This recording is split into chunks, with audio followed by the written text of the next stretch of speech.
வணக்கம். Big topic with Karthik Mayakumar. ரொம்ப நாள் கழித்து திரும்பவும் நான் ப்ரோ ஜூலை மாதம் உலக அடிய போதாமே அப்படின்னு பல பேரும் பயப்பட ஆரம்பிச்சிட்டாங்க. மெயின் ஸ்ட்ரீம் ஊடகங்களில் இது சார்ந்த செய்திகளை வேறு பிரசுரிக்கவே நல்ல வேலைப்பா இனிமேல் இஎம்ஐலாம் கட்ட வேணாம் அப்படின்னு பல பேர் பேச ஆரம்பிச்சிட்டாங்க. மக்களே அவ்வளோ தூரம் நீங்கள் சீரியஸாக இந்த விஷயத்தை எடுத்துக்கணுமான்னு கேட்டிங்கன்னா இந்த கான்டென்ட்டில் ஃபுல்லாக ட்ராவல் பண்ணுங்கள். ஆக்சுவலாக பல பேர் தப்பாக வேறு புரிஞ்சுருக்காங்க. யாரோ ஒருத்தவங்க சொன்னதை பாபா வாங்க தான் கண்டிப்பாக முன் வச்சுட்டு போயிருக்காங்கன்னு அப்படி புரிஞ்சுக்கிட்டாங்க. இது எல்லாத்தை பற்றி நான் முழுக்க பார்க்க போகிற நிகழ்ச்சியில் போகலாம்.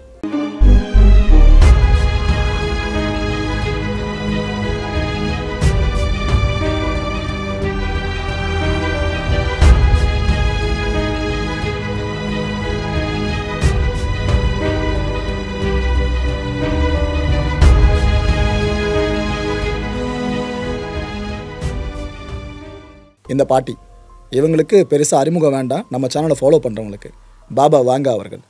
இவங்க பல்கேரியா நாட்டை சேர்ந்தவங்க. இவங்க உயிரோடு இருக்கிற காலத்தில் நிறைய விஷயங்களை ப்ரெடிக்ஷன்ஸாக முன் வச்சாங்க.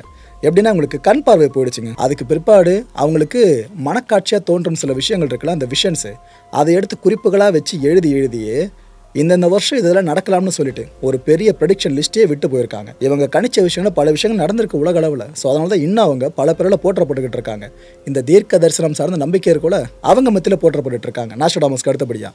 ஆனால் இதில் நம்பிக்கை இல்லாதவங்க ப்ரோ ஏதோ குறிய உட்கார பணங்காய் விழுந்த கதையாக இருக்கும் ப்ரோ, அவங்க ஏதோ சொல்லியிருக்காங்க, ஏதோ ஒன்று நடந்துக்கிட்டு இருக்கு, உடனே கனெக்ட் பண்ணிடுறதா அப்படின்னு சொல்கிறாங்க. ரெண்டு தரப்பு மக்கள் இந்த வீடியோ பார்ப்பீங்க. அதனால் எந்த ஸ்டாண்டை நீங்கள் எடுக்கணுன்றதை உங்ககிட்டே விட்டுறேன். Okay right. அது பக்கத்தில் இருக்காங்களே அவங்கள பற்றி தான் இப்போ நம்ம ஃபுல்லாக பேசி ஆகணும். ஆனால் அவங்கள பல பேரும் விட்டுட்டு இவங்கள பற்றி பேசிக்கிட்டு இருக்காங்க. அவங்க பேர் ரியோ டாட்சுகி. ஆக்சுவலாக இந்த ஒரு காட்சி, இந்த ஒரு புகைப்படம் கூட அவங்க தானான்ற டவுட்டு பல பேருக்கு இருக்க தான் செய்யுது. ஏன்னா இவங்க சார்ந்த புகைப்படம் ஒன்று மட்டும் தான் ஆத்தென்டிகேஷனாக பரவிக்கிட்டு இருக்கு. மற்றபடி இதுவும் அவங்களே இருக்கலாம் அப்படின்ற ஐயத்தில் வெளியிட்டு இருக்காங்க. நம்ம இப்போதைக்கு அவங்களே கன்ஃபார்ம் பண்ணி எடுத்துப்போமே. இந்த ரியோ டாட்சுகி இருக்காங்களே இவங்களை பற்றி சொல்லணுன்னா மேங்கா மீட்ஸ் ப்ராஃபஸி. புதுசாக இருக்குல்ல, அது என்ன ப்ரோ மாங்கா? அந்த மாங்கா கிடையாதுங்க. இதை காமிக் அப்படின்னு சொல்லுவாங்க. அதாவது ஜப்பானியர்கள் எதுக்கு பேர் போனவங்களோ இல்லையோ இந்த அனிமே பண்ணுறதில் ஃபுல்லாக காமிக்கில் சில கேரக்டர்ஸை கொண்டு வரதில் அவங்க பேர் போனவங்கள, அது போல் நிறைய காமிக்கை க்ரியேட் பண்ணுறவங்க தான் இவங்க. ஆனால் இவங்களோட ஒரிஜினல் பேர் இருக்குது பாருங்கள், ரியோ டாட்சுகி.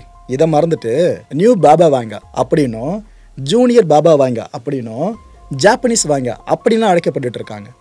அப்படின்னா ப்ரோ பண்ணாங்கன்னு கேட்டிங்கன்னா பாபா வாங்க ப்ரெடிக்ஷன்ஸ்லாம் முன் வச்சுருக்காங்கன்னு சொன்னல, லிட்டரலாக அதே மாதிரி அவங்களும் நிறைய ப்ரெடிக்ஷன்ஸை முன் வச்சுருக்காங்க. ஆனால் அது எல்லாமே எழுத்துக்களை மட்டும் இல்லாமல் அவங்க மனசில் தோன்ற காட்சிகளை வரைஞ்சி வச்சுருக்காங்க. அதெல்லாம் நடக்குதுன்ற விஷயம் பெருசாக பேசப்படுறதுனால தான் இப்போ உலகம் முழுக்க இந்த விஷயம் திரும்ப பெருசாக பேசப்பட்டு இருக்கு. இந்த ரியோ டாட்சுகி பற்றி சொல்லணும்னா அவங்க இன்னும் உயிரோடு இருக்கிறதா தான் நம்பப்பட்டு இருக்கு. ஏன்னா அவங்க பிறந்தது 1954 வருஷம். ஸோ இப்போ 2025 என்ன ஹார்ட்லி ஒரு 71 வயசாக இருக்கு அவங்களுக்கு. ஓகேவா, இவங்க சின்ன பொண்ணாக இருக்கும்போது அவங்களுக்கு தூக்கத்தில் நிறைய கனவுகள் வந்திருக்கு. அந்த கனவுல வந்த விஷயங்கள் எல்லாத்தையும் அவங்க முழிப்பு வந்ததை எழுந்து அதை அப்படியே எழுதி வைக்கிறது. இதுக்கப்புறம் அதை அவங்க வரையவும் ஆரம்பித்தாங்க. ஏன்னா காமிக் அதில் பெருசாக இருக்காங்கன்னா வரைகிற கலையும் பெருசாக கையில் இருக்கும் பார்த்தீங்களா, அவங்க வரைஞ்சி வச்சுட்டு இருந்திருக்காங்க. இதுக்காக தனியோட டைரியாவே அவங்க மெயின்டைன் பண்ணிட்டு வந்திருக்காங்க. இவங்களுக்கு ஆரம்பத்தில் சரி நம்ம வரைவோம், ஏதோ தோன்றதை நாம் எதனா காமிக் தேவைன்னா ஒர்க்குக்கு யூஸ் பண்ணிக்கலாம் அப்படின்னு நினச்சி தான் வரைஞ்சிருக்காங்க.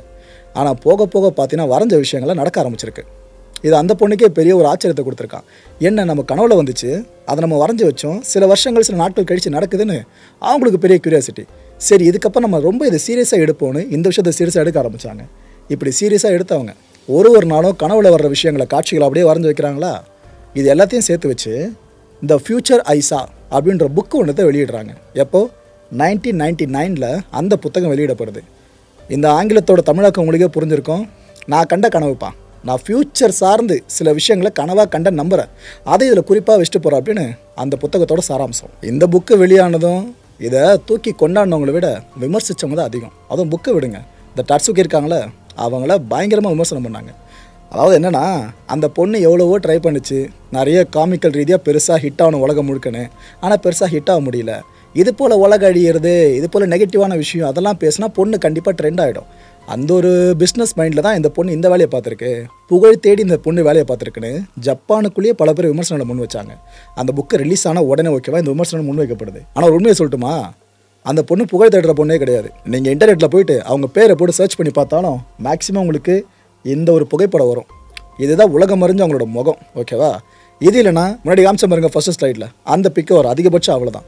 இதை தாண்டி அவங்களோட காட்சிகள் நீங்கள் பெருசாக பார்க்கவே முடியாது. புகழ் தேடுறவங்க எவ்வளோ தூரம் இன்டர்வியூஸ் மாறி மாறி கொடுத்துருக்கலாம், எந்த அளவுக்கு அவங்க இது போல விஷயங்களை சொல்லி வைரலாக இருக்கலாம். அதெல்லாம் அந்த பொண்ணு பண்ணவே இல்லைங்க. இதான் ரியாலிட்டி. ஓகேவா? இந்த பொண்ணோட புத்தகங்கள் இருக்குல்ல, அதில் வர்ற ஓவியங்களை பார்த்த பல பேரும் இது ஏற்கனவே நடந்திருக்கே அப்படின்னு சொல்லி அப்போ தான் கொஞ்சம் கொஞ்சமாக அதை நம்ப ஆரம்பிக்கிறாங்க. ஏன்னா அந்த பொண்ணு சில வருஷங்களாக தன் மனசுக்குள்ளே தோணு எல்லாத்தையுமே வரைஞ்சிருக்காங்களா, அவங்க வரைஞ்ச அந்த டேட் பண்ண டைம் இருக்குது பாருங்கள், அந்த ஒரு குறிப்பையும் இன்சிடென்ட்ஸ் நடந்த விஷயங்களை கனெக்ட் பண்ணி பார்க்குறப்ப இந்த பொண்ணு என்னப்பா இப்போ நடந்த விஷயங்களை 5-6 வருஷம் முன்னாடியே மென்ஷன் பண்ணதா அந்த ஒரு புக்கில் குறிப்பிட்டிருக்காங்கன்னு எல்லாருக்கும் அந்த ஒரு மெய்சில் இருப்பு. அப்போ சில பேர் திரும்ப என்ன சொன்னாங்க, அந்த பொண்ணு டேட்டை கூட தப்பாக போட்டிருக்கலாம், இல்லைனா வேணும்னோட மாற்றிருக்கலாம், இதெல்லாம் நம்பிட்டு இருப்பாங்க அப்படின்னாங்க. அதுக்கப்புறம் அவங்கள எடுத்துகிற சொன்னாங்க, ஏன்ப்பா இந்த பொண்ணுக்கிட்ட என்னமோ இருக்குப்பா ஒரு பவர் அப்படின்னு அவங்க பேச ஆரம்பிச்சிட்டாங்க. பிகாஸ் அந்த புத்தகம் வெளியானது 1999 வருஷமா, அதுக்கப்புறம் சில வருஷங்கள் கழிச்சு நடக்கிற விஷயங்கள்லாம் அந்த புத்தகத்தில் இருந்திருக்கு. அந்த பொண்ணு காமிக்காக வரைஞ்சிருக்காங்க. இதை பார்த்தா பல பேர் மெர்சலாயிட்டாங்க, அந்த பொண்ணை நம்பவும் ஆரம்பிச்சாங்க. சும்மாலாம் உலக மக்கள் பெருசாக நம்பிட மாட்டாங்களே. இந்த டாட்ஸிக்கியோட ப்ரெடிக்ஷன்ஸில் முக்கியமான ப்ரெடிக்ஷன்ஸ் பழிச்சதெல்லாம் சொல்லட்டுமா? இன்ஃபேக்ட் அவங்க கணிச்ச பிற்பாடு தான் இவ்வளோ விஷயம் நடந்திருக்கு சில வருஷங்கள் கழிச்சு. இல்லை முதல்ல சொல்கிறதா இருந்தால் பிரின்ஸ் டயானா அவங்க உயிரிழந்த விஷயம் இருக்குது பார்த்தீங்களா, அந்த டன்னலுக்குள்ளே போகிறப்ப அந்த பப்பாராசி தொல்லை தாங்க முடியாமல் அதுக்கப்புறம் அந்த விபத்தில் சிக்கி அப்புறம் அது சார்ந்த விசாரணை நடத்தப்பட்டு ஒரு பேரிடப்பாக கருதப்பட்டுச்சு. அந்த ஒரு காட்சி அப்படியே அவங்க ட்ரீமில் வந்திருக்கான். ஏதோ ஒரு டன்னலுக்குள்ளே சுற்றி ஃப்ளாஷ் லைட்லாம் இருக்கா மாதிரி இந்த விஷயத்தை அப்படியே அவங்க வரைஞ்சிருக்காங்க. ஸோ பிரின்ஸ் டயானா இறந்தது எப்போ 1997 வருஷம். கரெக்டாக அவங்க புக்கை வெளியிட்டாங்க பாருங்க 1999. அதுக்கு முன்னாடி நடந்த நிகழ்வு இது நீங்கள் கருதலாம். ஆனால் அவங்க டேட் பண்ணி வச்சுருந்தாங்க சொன்ன பாருங்க, அதோடு கனெக்ட் பண்ணுறப்ப அவங்க கணிச்ச பிற்பாடு தான் சில ஆண்டுகள் கழித்து இவங்களோட உயிரிழப்பே நடந்திருக்கு. டயானா பற்றி பார்த்துட்டுமா? அடுத்ததா தர்கார் பாருங்க, ஃப்ரெடி மெர்க்யூரி. இந்த குயின் பேண்டை பற்றி தெரிஞ்ச எல்லாருக்குமே இவரோட அறிமுக பெருசாக வேண்டாம்னு நினைக்கிறேன். உலகத்தை ஆண்டு ஒரு பேண்டுங்க, அதோட பிரதான முகமே இந்த பாடகர் தான். இவரோட மரணம் இருக்கு பாருங்க 1991 வருஷம். இதை கணிச்சதும் டட்சுகி தான். அது மட்டும் இல்லை, ஜப்பானோட கோபில் ஏற்பட்ட நிலநடுக்கம் கிட்டத்தட்ட 6434 பேரை காவு வாங்குச்சு. அந்த நிலநடுக்கம் சார்ந்து கணிப்பை வெளியிட்டிருந்ததும் இதே டட்சுகி தான். இது எப்போ நடந்தது? 1995. இதெல்லாம் விட உங்கள் எல்லாருக்கும் பரீட்சமான விஷயத்தை பற்றி சொல்லட்டுமா? கொரோனா வைரஸ்ங்க. இந்த கோவிட்-19 ஸ்ப்ரெட்டிங் பெருசாக ஏற்பட்டுச்சுல எப்போ 2019 டிசம்பர் மாதத்தில் ஆரம்பிச்சு அதுக்கப்புறம் நம்மளை போட்டு வர வழி ஆகிச்சு. அந்த டிசாஸ்டர் சார்ந்து கணிப்பை முன் வச்சதும் இதே டட்சுகி தான். 2011 வருஷம், அந்த வருஷத்தை யாரை மறந்துருக்க மாதிரி டிசாஸ்டர்ஸ் இயர்னு சொல்லலாம். அந்த வருஷத்தில் ஜப்பானோட டோகோஹு எர்த்குவேக் ஏற்பட்டுச்சு. அதன் விளைவாக சுனாமி பெருசாக ஏற்பட்டுச்சு. எத்தனை பேர் உயிரிழந்தான் தெரியுமா? 20,000 பேருக்கும் மேலே. அதுவும் காணாமல் போனால ஆயிரக்கணக்கில்ங்க, காயம்பட்டவங்க ஆயிரக்கணக்கில். அப்பேர் ஒரு டிசாஸ்டர். இதை கணிச்சதும் இந்த பொண்ணு தான். இன்ஃபேக்ட் இந்த நிகழ்வு நடந்த பிற்பாடு தான் இந்த டட்சுகி மேலே நம்பிக்கை இல்லாதவங்க கூட அதுக்கப்புறம் நம்ப ஆரம்பிச்சிட்டாங்க. ஏன்னா அந்த பொண்ணு அவ்வளோ எக்ஸாக்டாக டைம் டேட் மேட்ச் பண்ணி சொல்லியிருந்தாங்க. அதுதான் ஹைலைட்டே இதில். 2011 இந்த ஃபுகுஷிமா டாய்ஷி நியூக்ளியர் டிசாஸ்டர் இருக்குல்ல, இது சார்ந்த கணிப்பை அதே பொண்ணு தான் முன் வச்சுருந்தாங்க. இதனால் கிட்டத்தட்ட 1,64,000 மக்கள் அந்த இடத்துலேருந்து காலி பண்ணிட்டு பாதுகாப்பு இடங்களுக்கு போனாங்க. அப்பேற்பட்ட டிசாஸ்டர். இப்போ புரியுதா? முதல்ல பல பேர் கிண்டல் பண்ண ஒரு பொண்ணு, அதுக்கப்புறம் பார்த்தீங்கன்னா அந்த பொண்ணையே தூக்கி கொண்டாட ஆரம்பித்தாங்க. ஏன்ப்பா இந்த பொண்ணு சொல்கிறதெல்லாம் நடக்குப்பா, ஏதோ அந்த பொண்ணிட்ட பவர் இருக்குப்பா, அது எதுன்னு என்னென்னமோ பேச ஆரம்பித்தாங்க. இந்த டட்சுகியை பற்றி இவ்வளோ தூரம் பேசியிருக்காங்களே, இப்போ இவ்வளோ நாட்கள் கழிச்சு இப்போ திடீர்னு சடனாக அவங்க சொன்ன ஒரு விஷயம் ட்ரெண்டாக ஆரம்பிச்சிடுச்சு. பிகாஸ் இப்போ நம்ம இருக்கிறது ஜூன் மாதமா, அடுத்த ஜூலை மாதம் வரப்போதா, அந்த ஜூலை மாதம் சார்ந்து தான் இவங்க குறிப்பிட்டிருந்த அந்த ப்ரெடிக்ஷன் நடந்துருமோன்ற பயம் உலகத்தை ஆட்கொண்டிருக்கு. இப்படி ஒருத்தங்க இருக்காங்கன்னே தெரியாமல் பாபா வாங்க இருக்காங்களே, அவங்க பேரை பயன்படுத்தி இவங்க சொல்லிட்டாங்க கணிப்புன்னு சொல்லிட்டு பாபா அவங்க பேரையே மென்ஷன் பண்ணிட்டு இருக்காங்க. குழம்புலாதீங்க மக்களே, அவங்க கணிப்பு கிடையாது, இது இவங்களோட கணிப்பு. தெளிவாக சொல்கிறேன், ஒரு மிகப்பெரிய சுனாமி வர்ற ஜூலை மாதம் பெரிய தாக்கத்தை ஏற்படுத்தும்னு சொல்லியிருக்காங்க. அது மட்டும் இல்லை, டைமண்ட் ஷேப்டு ரீஜியன், அதாவது ஜப்பான், தாய்வான், இந்தோனேஷியா, அப்புறம் நார்தர்ன் மேரியானா ஐலண்ட்ஸ் இருக்குல்ல, இதெல்லாம் சேர்ந்த அந்த பகுதி தான் டைமண்ட் ஷேப்டுன்னு சொல்லுவாங்க. அந்த பகுதி இந்த சுனாமி ஒரு வழி ஆக்கும். ஜூலை 5ஆம் தேதி இருக்குல்ல, அப்போ ஒரு மிகப்பெரிய கேட்டஸ்ட்ராஃபிக் டிசாஸ்டர் நம்ம பார்ப்போம்னு சொல்லியிருக்காங்க. இப்போ ஏற்பட்ட விஷயம் திடீர்னு ட்ரெண்ட் ஆயிடுச்சா, இதை கேட்குற நாமளே கொஞ்சம் பயப்படுவோம். நம்ம அந்த நாடுகளில் வசிக்கலை, நான் லிஸ்ட் பண்ண நாடுகளில், ஆனால் நம்மளே கொஞ்சம் மிரள்றோமா? அந்த நாடுகளுக்கு சுற்றுலா போகணுன்னு சொல்லிட்டு பதிவு பண்ணியிருப்பாங்க பாருங்க, அவங்க மனநிலையை யோசிச்சு பாருங்க. இப்போ என்ன தெரியுமா நடந்துக்கிட்டு இருக்கு? 83% பேர் இந்த ஜப்பானுக்கு ட்ரிப்பு போகலான்னு சொல்லி புக் பண்ணியிருப்பாங்க பாருங்க, கேன்சல் பண்ணிட்டாங்க எல்லாத்தையும். என்ன ஏதோ இது போல் நடக்கன்றாங்க ஜப்பானில், ஐயோ நாங்கள் வரமாட்டேன்னு 83% புக்கிங் கேன்சலுங்க டூரிசம் செக்டாரில். ஜப்பானில் இந்த நிலைமையா? அப்புறம் தாய்வான் எடுத்துக்கங்க, 50% டூரிஸ்ட் கேன்சல் பண்ணிட்டாங்க. ஐயோ இப்போ நாங்கள் இங்கே வரலங்க, இந்த பொண்ணு ஏதோ கணிச்சதில் வர சொல்லியிருக்காங்க, நாங்கள் வரமாட்டோன்னு எல்லாம் பேக் அடிக்க ஆரம்பிச்சிட்டாங்க. இதில் பேக் அடித்தவங்களை பார்த்தீங்கன்னா மெஜாரிட்டி ஆட்கள் ஈஸ்ட் ஏஷியா இருக்குல்ல, அந்த நாடுகளை சேர்ந்தவங்க. இந்த ட்ராவல் ஏஜென்சிஸ் இருக்குது பாருங்கள், செம ப்ரெஷரில் இருக்குது. ஏன்னா பல பேரும் இது போல் புக் பண்ணுறாங்கன்னு நம்பி தான் அவங்க பிஸ்னஸ் ஓடிட்டு இருக்கோம். இந்த ஒரே ஒரு கணிப்பு ட்ரெண்டாகவே ட்ராவல் ஏஜென்சிஸ்க்கும் சரியான அடி. ஏன்னா அவங்களுக்கு டூரிஸ்ட்டாக வரலன்னா அவங்க எப்படி பழப்பு நடத்த முடியும்? சில ஜாப்பனீஸ் என்ன பண்ணுறாங்க, ஏன்ப்பா இந்த பொண்ணு இதுக்கு முன்னாடி சொன்னதெல்லாம் பழிச்சிருந்துச்சு, ஜூலை மாதம் இதுவும் பழிச்சிச்சுன்னா நாம் எதுக்காக நாட்டை காலி பண்ணிட்டு இந்த ஜூலை மாதத்தில் முடிஞ்சதுக்கப்புறம் திரும்ப நாடு திரும்பக்கூடாது? இப்படி யோசிக்க ஆரம்பிச்சிட்டாங்க. இது ஜப்பான் கவர்மெண்ட்டுக்கு எவ்வளோ பேர் தலைவலியாக இருக்கும் பாருங்கள்.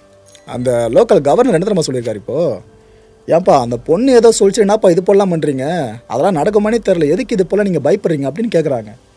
இந்த டட்டிஸ்கியோட ப்ரெடிக்ஷன்ஸ் இருக்குல்ல, இது எல்லாமே அன்சைன்டிஃபிக் ரூமர்ஸ்னு சொல்கிறாங்க அந்த கவர்மெண்ட் சைட்லேருந்து. இதெல்லாம் அறிவியல் ரீதியாக நிரூபிக்கப்படாத விஷயங்க. இதெல்லாமல் மக்கள் நம்பிட்டு இருப்பீங்க. இதை இப்படியே கண்டினியூ ஆகிட்டு இருந்துச்சு அப்படின்னா ஜப்பானோட டூரிசம் இண்டஸ்ட்ரி இருக்குல்ல, அது ஒட்டு மொத்தமாக கொலாப்ஸே ஆகிடும். நான் ஒரு ஆழமான நம்பிக்கை வச்சுருக்கேன் இந்த டூரிஸ்ட் மேலே, நீங்கள் ரூமர்ஸை நம்ப மாட்டீங்கன்னு சொல்லிட்டு என் நம்பிக்கையை காப்பாற்றுங்க அப்படின்னு அவர் சொல்லியிருக்காரு. அதாவது இந்த விஷயத்தை ப்ரெடிக்ஷனாக முன் வச்சது ஒரு ஜப்பானியர் தான். இந்த விஷயம் இப்படி நடக்காதுன்னு சொல்கிறதும் ஒரு ஜப்பானோட முக்கியமான பெருந்தலைகள் தான், இந்த ஜப்பான் அஃபிஷியல்ஸு. இதில் பயந்துக்கிட்டு இருக்கிறது ஜப்பானியர்கள் தான். எப்படி சுற்றி அடிச்சுட்டு இருக்கு பார்த்தீங்களா? ரிங் ஆஃப் ஃபயர் மட்டும் அவங்களுக்கு பெரிய தலைவலி இல்லைங்க, இது போல் ப்ரெடிக்ஷன்ஸாக தலைவலி தான் போல இருக்குது. ப்ரோ அப்படின்னா என்ன, ரியல் டாட்ஸுக்கு சொல்கிற எல்லாத்தையும் கண்ணை மூட்டு நம்பிடுமா என்ன அப்படின்னு கேட்டிங்கன்னா, நான் ஆரம்பத்திலே சொல்லிட்டேன், அது உங்களோட கண்ணோட்டம். நீங்கள் இதை நடக்கும் அப்படின்னா நம்பலாம், இதெல்லாம் வாய்ப்பே இல்லை அப்படின்னா நம்பிட்டு ஈஸியாக எடுத்துகிட்டு போயிட்டே இருக்கலாம். உங்கள் கையில் இருக்க விஷயம்.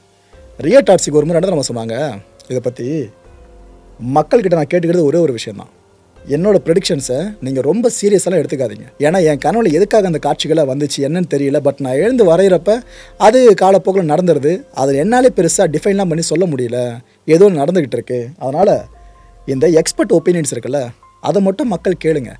நான் ஜஸ்ட் எனக்கு தோன்றின காட்சிகளை தான் வரைஞ்சிருக்கேன், அதை நீங்கள் ரொம்ப சீரியஸாக எடுத்துக்க வேண்டாம். ஸோ நான் உங்களை அன்னெசரியாக இன்ஃப்ளூயன்ஸ் பண்ண விரும்புகிறேன்னு அவங்க ஏற்கனவே தெளிவாக சொல்லிட்டாங்க. ஆனால் அவங்க மேலே ஏற்கனவே மக்கள் ஒரு நம்பிக்கை வச்சுட்டாங்களா, இந்த பொண்ணு சொன்னால் நடக்குதுன்ட்டு. அந்த நம்பிக்கை அவ்வளோ சீர்குலைக்க முடியும்? நம்பிக்கை அவ்வளோ சீர வந்துடாது. ஆனால் வந்துருச்சுன்னா அதை போக்க வைக்கிறது ரொம்ப ரொம்ப ரொம்ப கஷ்டம். இந்த ரிசர்ச்சர்ஸ் இருக்காங்களே, அவங்க பாயிண்ட் ஆஃப் வியூவில் சில விஷயங்களை சொல்கிறேன். ஆக்சுவலாக இந்த ரிசர்ச்சர்ஸ் சில மாதங்களுக்கு முன்னாடி ஒரு விஷயத்த சொன்னாங்க. என்ன சொன்னாங்கன்னா, இந்த ஜப்பானுக்கும் ஃபிலிப்பைன்ஸ்க்கும் இடையில இருக்க கடல் பகுதி இருக்குல்ல, அந்த பகுதியில் டெக்டானிக் ஆக்டிவிட்டீஸ் அதிகமாக நடக்கும். இந்த நிலத்தட்டுகள்னு சொல்லுவோம் பார்த்தீங்களா, அதோட மோதல்கள் அதிகமாக நடக்கும், நகர்வுகள்லாம். இதனால் மிகப்பெரிய எர்த்குவேக்கும் சுனாமியவும் நாம் பார்க்க நேரிடும்னு சொன்னாங்க. ஆனால் அவங்க இது எப்போ நடக்கும் அதெல்லாம் மென்ஷன் பண்ணலை. ஏன்னா இவங்க அப்படி சொன்னாங்கன்னா இவங்கள டாட்ஸிக் ரேஞ்சில் வந்துடுவாங்களே, அவங்க அதெல்லாம் சொல்லலை. இந்த சயின்டிஃபிக் எவிடன்ஸ் இருக்குல்ல, அதை பேஸ் பண்ணி தான் இந்த ஒரு விஷயத்த சொல்லியிருந்தாங்க. இது கணிப்பு கிடையாது, ரிசர்ச். வித்தியாசம் புரிஞ்சிருச்சா? ரைட்டு. அடுத்தபடியாக இந்த ஜப்பான் அஃபிஷியல்ஸ் இருக்காங்க பாருங்கள், அவங்க ஏற்கனவே ஒரு விஷயத்தை வார்ன் பண்ணாங்க. இதை பற்றி நாமளே டீட்டெயிலாக ஒரு வீடியோ போட்டிருந்தோம், மறக்காமல் அதை பாருங்கள். அவங்க இப்போ என்ன சொன்னாங்கன்னா, ஜப்பானோட பசிபிக் ஓஷன் போர்ஷன் இருக்குல்ல, அந்த பகுதியில் ஒரு மெகா எர்த்குவேக்கை நாம் பார்க்க போகிறோம். ஆனால் இது நூற்றாண்டுக்கு ஒரு முறைன்ற மாதிரி கணக்கில் தான் நடந்துகிட்ருக்கோம் பெரும்பாலும். ஸோ இப்போ நம்ம கணக்கு பண்ணி பார்த்தா இது நடக்கணும் 30 வருஷங்கள் ஆகும். கிட்டத்தட்ட இது நடக்கிறப்ப 3 லட்சம் மக்கள் பாதிக்கப்படுவாங்க, உயிரிழக்க நேரிடும்னு ஜப்பான் அஃபிஷியல்ஸ் ஏற்கனவே தெளிவாக சொல்லியிருந்தாங்க. அந்த எஸ்டிமேஷன் ஃபுல் வீடியோ கொடுத்துருந்தோம். ஸோ ஒரு பக்கம் ஜப்பான் அஃபிஷியல்ஸ் ஏற்கனவே கணிச்ச விஷயம் இது, ஆனால் 30 வருஷம் கழிச்சுதான் அப்படின்ற மாதிரி. இன்னொரு பக்கம் ரிசர்ச்சர்ஸ் சொன்ன விஷயம் இது. ஸோ ஜப்பானை பேஸ் பண்ணி சுனாமி எர்த்குவேக் அடிக்கடி வரும்ன்ற நிகழ்வு நம்மளுக்கு தெரியும், ரிங் ஆஃப் ஃபயர் காரணமாக. ஸோ ஒரு பக்கம் இதை பாருங்கள், இன்னொரு பக்கம் நிறைய சொல்லியிருக்காங்க பாருங்கள், அதை கனெக்ட் பண்ணி பாருங்கள், நீங்கள் ஒரு முடிவுக்கு வாங்க. இதில் டாட்ஸிக்கை முழுமையாக நம்புறவங்க ஓகே ப்ரோ நான் ஜூலை வரைக்கும் வெயிட் பண்ணுறேன் அப்படின்னு இருக்கலாம். நம்பாதவங்க அட போங்க ப்ரோ போய் பழப்ப பார்க்கலாம் அப்படின்னு இதை ஸ்கிப் பண்ணிட்டு போயிட்டே இருக்கலாம், ஒன்றும் பிரச்சனை இல்லை மக்களே. ஆனால் இதை நம்புறவங்களுக்கு மனசில் ஒரு கேள்வி வரும் பார்த்தீங்களா, சரி ரைட்டு அடுத்து நான் முக்கியமான ப்ரெடிக்ஷனாக இந்தம்மா முன் வச்சுருக்காங்க அப்படின்னு. அதுக்கான பதிலை கொடுக்குற ஒரு 3 முக்கியமான ப்ரெடிக்ஷன்ஸ் அவங்க சொல்லியிருக்கிறபடி பார்த்தீங்கன்னா, இந்த கோவிட்-19 இருக்குல்ல, இப்போ நம்ம பார்த்து கொஞ்சம் தலைவலி ஊஞ்சிருக்கிறது, இது 2030 வருஷம் மிகப்பெரிய எழுச்சியை சந்திக்கும்னு சொல்லியிருக்காங்க. நோய்க்கிருமி எழுச்சியை சந்திக்குதுன்னா மனித குலம் கீழ் நோக்கி போகும்னு அர்த்தம், நாம் அந்தளவுக்கு பிரச்சனைக்குள்ளானவங்களாம் மாறுவோம்னு அர்த்தம். அது ஒன்று. ரெண்டாவது, 2040 வருஷம் நான் human life form appear on எர்த்னு சொல்கிறாங்க.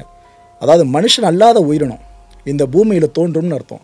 அது நம்மளோட டேர்மில் ஏலியனாக கூட எடுத்துக்கலாம், இல்லை வேறு எதனா விஷயமாக கூட எடுத்துக்கலாம் 2040. இதில் கடைசி அவங்க சொல்லியிருக்க ப்ரெடிக்ஷன் பார்த்தீங்கன்னா, அடுத்த சில தசாப்தங்களில் இந்த பூமியில் இருக்க உயிரினங்களில் பல உயிரினங்கள் மாயமாகிடும்னு சொல்லியிருக்காங்க. அதில் மனித இனம் இருக்கா இல்லைன்ற கேள்விக்குள்ள நான் போல மக்களே, அவங்க சொல்லியிருக்க ப்ரெடிக்ஷன் இதுதான். ஓகே, இந்த கான்டென்ட்டை பொறுத்த வரைக்கும் என் மனசில் ஒரு வினா இருக்குது, அதுக்கான பதில்களை முடிஞ்சால் கமெண்ட் செக்ஷனில் கமெண்ட்டாக லீவ் பண்ணுங்கள். இந்த டாட்ஸுக்கி சொன்னதில் ஒரு முக்கியமான விஷயங்க, அதாவது என் கனவு மட்டும் இல்லை, யார் கனவு கண்டாலும் அது பழிக்கும், எல்லார் கனவும் பழிக்கும், உங்கள் கனவு ஒரு நாள் நிச்சயம் பழிக்கும்னு அவங்க சொல்லியிருக்காங்க. இதை வேணா நீங்கள் செக் கூட பண்ணி பார்க்கலாம் அப்படின்றாங்க. அந்த அனுபவம் உங்களுக்கு இருக்கா மக்களே? நீங்கள் கனவு கண்ட விஷயம் அது நடக்கும், நடக்கிறப்ப இது ஏற்கனவே நடந்த மாதிரி இருக்கே, அதை நீங்கள் நூல் பிடிச்சி போனீங்கன்னா கனவுல நடந்த விஷயமா இருக்கும். இது போல் அனுபவம் உங்களுக்கு இருக்கா என்ன? ஸோ கனவுன்றதை பற்றி 1000 வீடியோ போடலாம் போல இருக்குல்ல, ரிசர்ச் பண்ணி அவ்வளோ விஷயங்கள் புதஞ்சிருக்கு போல இருக்குது. ட்ரை பண்ணுவோம், அது நம்ம தனி பிளேலிஸ்ட்டாக. இந்த விஷயத்தை நம்புறீங்களா? உங்களோட கனவுகள் நிஜமாகுது அப்படின்ற விஷயம். அடுத்த நிகழ்ச்சியை சந்திக்கலாம். நன்றி, வணக்கம். வணக்கம் மாயம் ஸ்டுடியோஸ் நண்பர்களே. மாயம் ட்ரெண்ட்ஸ் அப்படின்ற ஒரு புதிய ஃபேஸ்புக் பேஜை ஓப்பன் பண்ணியிருக்கோம்.